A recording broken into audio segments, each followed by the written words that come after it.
Hi, welcome to This Week in Ames. I'm Susan Guiazda. On today's show, we check in with Cyride.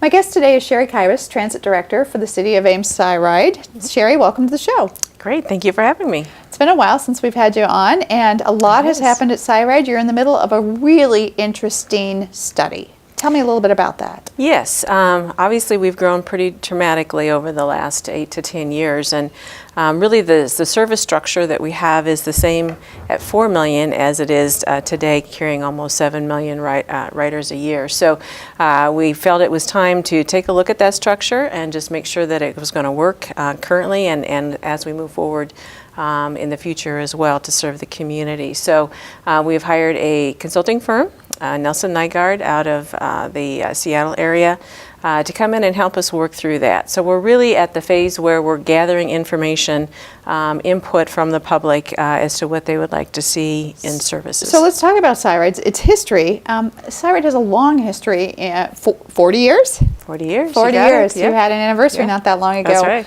right. And you have grown and grown, and as the university has grown as well and your ridership has increased, there's some question on, are you providing services efficiently and effectively as possible?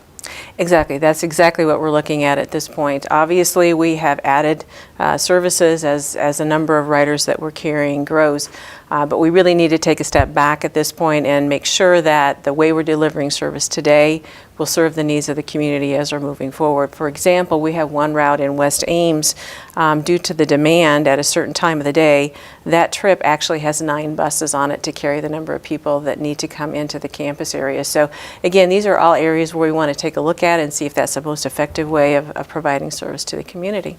So some of those routes, thinking of the red route, the blue route, those have been with you from a long time. Yes. And now we have a sort of a rainbow of all these other routes that have kind of been added on, and you can kind of see that as geographically the community goes, you're trying to serve everybody within the city, but of course there's that balance of service and cost.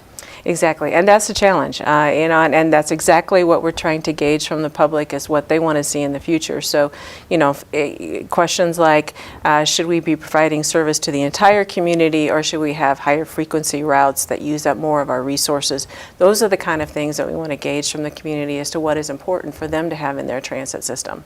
So you and I were talking earlier, and I was saying, well, I don't know that my input's very valuable because I don't ride very often. Mm-hmm. And your response was that, why don't I ride often? And maybe that would be helpful to your survey. Well, again, we want to hear from everybody, whether you're a current rider, you've been a rider in the past, you've never been a rider. Obviously, these are services to the community, so they're important to everyone, and we want to know what everybody's thoughts, even if you don't ride today, what you would like to see in the service that would meet the needs of your neighbor or your children or other folks around you as well. So you've done an interesting term, pop-up meetings, Ames High football game, you've been at the library, and that was an opportunity for people to come in and just say, this is what I like, this is what I don't like, but you're also gathering information other ways. Right. We started the kind of data gathering portion of our study in September. We started with a ridership count, so counting the number of people at each bus stop. We have over 400 bus stops, and we did that all day long for 2 days, and then we also did a rider survey. Again, to gauge what our current riders are wanting to see as we move forward. Then we went into the kind of the community meetings with the pop-up meetings that you referred to at various places around the community, and then formal public meetings last week we completed as well, one on campus and then one in the community as well. So the last piece that we're kind of trying to get everybody to help us with is an online survey. And if you go to Cyride's website at cyride.com, it gives you the link of how to get into that survey. But it really is a unique survey in that you are giving us opinions on what you want to see in the community. It's kind of, they term it a design your own system type of a survey where you can determine which are the most important things that you want to see in your transit system here in Ames. So we encourage people that we originally were going to complete that survey by this Friday, the 18th, but we're going to extend that through the Thanksgiving. So anybody that would like to comment on that and give us their thoughts and opinions, we really would encourage them to do that because we're trying to get as much community input as possible. Again, that survey at Cyride.com, really an interesting way to gather input. I took the survey, and basically you're given a certain amount of money. Right. And you're said, here's your limited amount of dollars, pick what's important to you, and the money goes out of your account. And you realize some things are very expensive. Exactly. It really makes you decide what's more important to me, knowing how much this costs versus this more frequent pickups, extended hours on the weekends. There were all these options, and they came with a price tag.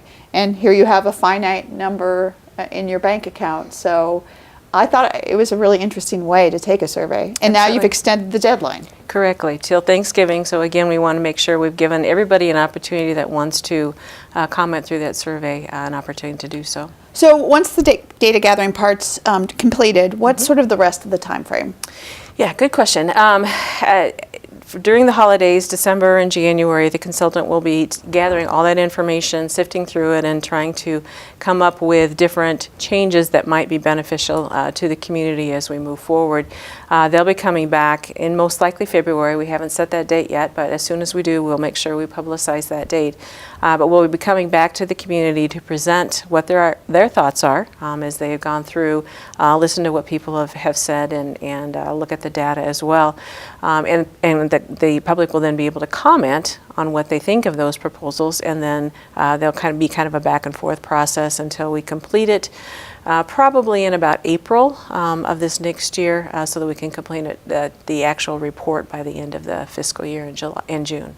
Excellent. Okay. Wow, that's a very ambitious plan. It is. Actually, this is usually a study that's done over 18 to 24 months, and we're trying to accomplish it in 12. So very ambitious, but a very important project for the community as well. Yeah. Well, thanks for sharing. Thanks for sharing that, Sherry. Absolutely. Thank you.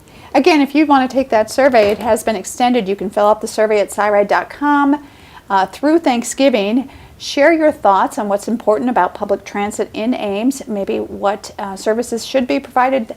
Tell us what you think at Cyride.com. Well, that's our show for today. Thanks for watching, and tune in next week for This Week in Ames.